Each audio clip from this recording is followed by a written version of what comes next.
Peggy 18.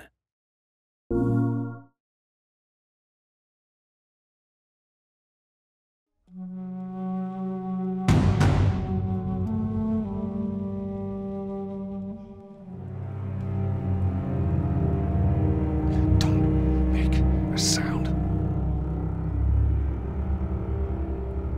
Quiet. This way. We went through quite a process trying to figure out what the infected were going to be. A very big directive from the very beginning was they're not zombies.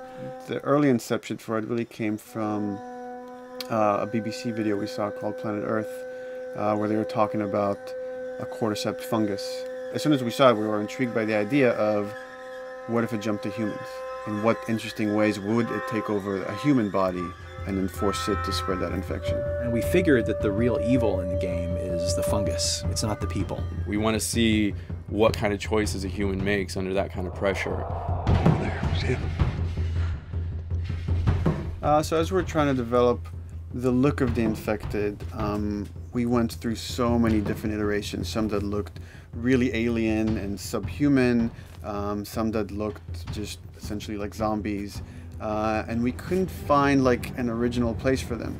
But one of our concept artists took a bunch of images of diseases or images of fungal overgrowth, and he kind of mashed it all together and he threw it on this person. It was definitely very challenging to try to convert that 2D concept into 3D, getting kind of the feeling right from all different angles. This isn't some decaying corpse on the ground. This is a living thing that's going to be coming after you in the world.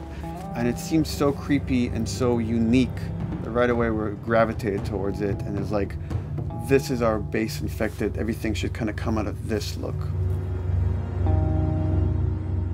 They use a form of echolocation to track down their enemies. Just like bats or even some blind people can see by making a clicking sound.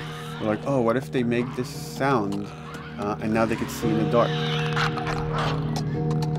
A sound that on its own wouldn't be very scary. And then to associate it with something that people in this world are very fearful of, so that as you're exploring an environment, all of a sudden you hear this click and you're seeing everybody just get frightened, just everybody duck, everybody hushes.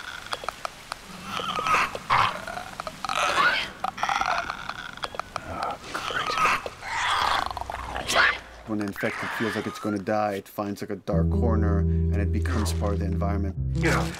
The fungus grows out of there, and if the fungus lingers there long enough, then spores will come out, and if people can breathe those spores, they become infected as well. Pretty much everyone in this world has had one of their loved ones at least become the infected, so they lost someone this way. It's a pretty brutal fate if you know, you're headed down that path. You've got some hard decisions to make.